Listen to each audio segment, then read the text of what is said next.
escola de ensino médio situada no município de Augusto Correia.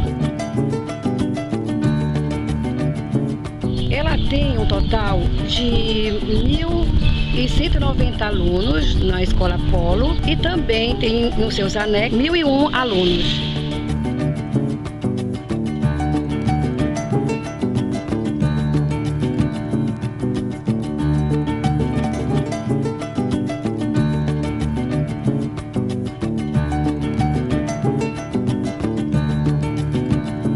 A Escola Galvão tem como missão assegurar uma educação de qualidade, emancipadora e inclusiva, estimulando a criatividade e a participação dos alunos para que possam atuar de forma consciente, crítica e humana na sociedade que vive. A visão de nossa escola é ser uma escola de referência na região através da qualidade do ensino ofertado, de profissionais capacitados, da relação escola e família, da inclusão social, do excelente desempenho intelectual do educando nos processos seletivos e na promoção de projetos de vida alicerçados em valores éticos, morais e humanitários.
Melhorar os indicadores educacionais da nossa escola é o nosso grande desafio. E nós estamos aqui, Escola Galvão, situada no município de Augusto Correia, levantando a bandeira, fazendo esse pacto em prol da educação. Fazer um pacto, estar junto, fazer junto, pensar junto, sempre uma boa solução.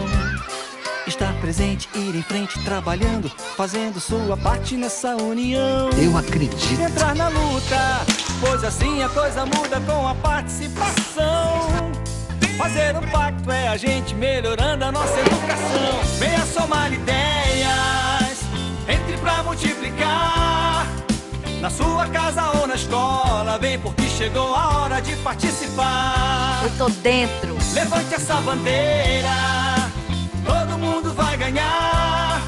A bandeira da educação está em nossas mãos, em todo o Pará. Levante essa bandeira, todo mundo vai ganhar.